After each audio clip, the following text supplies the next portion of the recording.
Now let's use Excel to calculate some descriptive statistics.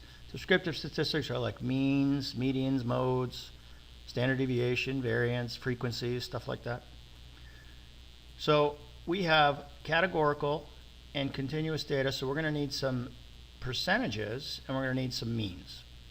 But the first thing we got to do is separate our independent variable levels. We got to separate the two groups, the frats from the no frat. Right now they're all jumbled up. So we start by highlighting the data, and we're going to sort by this column right here, so that notice we have all the zeros and all the ones in order now. And then we're just going to split them up a little bit so that we can calculate the means for this group compared to the means for this group, and the percentages for this group compared to the percentages of this group. We're comparing our non-frat group with our frat group. I hope that makes sense. Let's go to our Excel spreadsheet and I'll show you how to do that. When you want to sort data, you want to come all the way over here and you want to grab the entire row, and the easiest way to do that is to click on the number on the side over here. So I'm going to click on that and drag down, and I'm going to grab all the numbers like this, okay? And I'm going to go to the sort feature right here, sort. It's going to ask me what I want to sort by. Sometimes this is clicked and my data has headers. If you click it, it'll give you the actual number, the different numbers you're talking about. I don't like using that feature because, see, it just reduced that row, so I make sure that's not clicked and I just pay attention to these values. So I want to sort by column C. So I'm going to move this to column C like that. Smallest to largest is fine with me. And now you see all the zeros are together and all the ones are together. Okay, so we've sorted by this column C. Now I want to create a little space between, so between these two areas, I'm going to click on the 14. I'm going to right click and I'm going to insert, and that just puts a row in there. I can do that a couple more times, or I can just hit the F4 key and it repeats the command. I do that a couple times. That's probably, we'll do one more. That's about all we need to do. Very good. And now what we want to do is calculate the means for these and the percentages for these.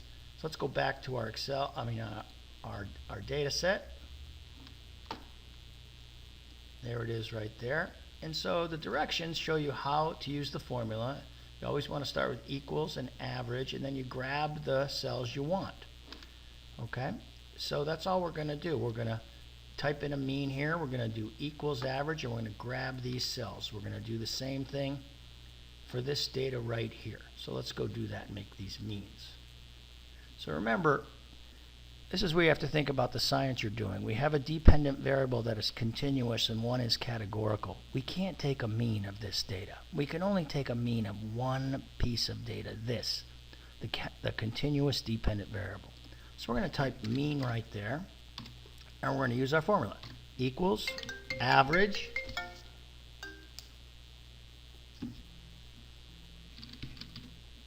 open parentheses, and once we've grabbed all the cells, we can just hit enter, and it gives us our calculation right there. Now I like this to stand out a little bit, so I'll go up here and I'll color it. I'll make it bold. Okay, that's the mean of that group of data. We can do the same thing right here. Mean equals average, open parentheses. We grab all the data, hit enter. There you go. We're going to color that one too, make it bold so it stands out. That's the mean of the frat group and the mean of the non-frat group. We can already see the mean of the frat is a little higher than the mean of the no frat. All right, let's go back to our protocol, see what's next. We're going to calculate some percentages. Now when you calculate percentages of yes and no answers, you kind of ignore the no and just focus on the yes, because the no is just redundant. It's the inverse of yes. So the first thing we're going to do is calculate sums, and then we're going to calculate a percentage. I'll show you how to do that. Let's go over to Excel. So let's type sum here.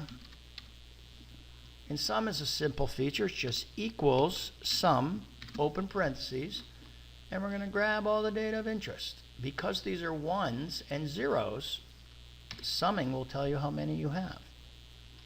I'll show you a cute little feature here. Since you're grabbing the same data set, if you just grab those two and do Control R for write, it repeats that command. See? Equals sum, and it grabs these values. So those are the sum values. Let's colorize them and add a little boldness. And let's go down here and do the same. Sum equals sum, open parentheses. There we go. We're grabbing all that. We're just going to enter. We're going to do another Control R. There we go. I'm going to add some color and bold them, and that's great and all. But they don't give us the percentages. In order to give us the percentages, we got to do something else. Over here, I want you to type in count. This counts how many subjects there are. So equals count, open parentheses. We're just going to grab all these. It's going to count how many you have. 10.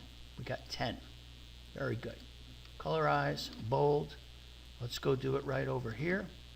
Count, C-O-U-N-T. This is equals count. Whoops, sorry about that. Count, open parentheses. Okay. Now, what is a percentage? A percentage is simple. This value divided by this value times 100. So we can do that. We can put percentage right there. So we're going to go, watch this now, equals, I'm going to open parentheses. We're going to take this value, divide sign, this value, close parentheses, and when you do multiplication in Excel, you use the asterisk. So shift asterisk 100, and that gives you 80%, and that's exactly what we were looking for. And colorize that and bold that. Yes. Now let's do the same down here. Equals, open parentheses, this value divided by this value, close parentheses, times 100. And there we go. We have our two yes percentages. Clean up all the labeling. So we have the mean for the no frat group, the mean for the frat group. We have the yes percentage for the no frat group and the yes percentage for the frat group. So that is what we were trying to do to get all our descriptive data. The next step is to try to make a graph out of this continuous data.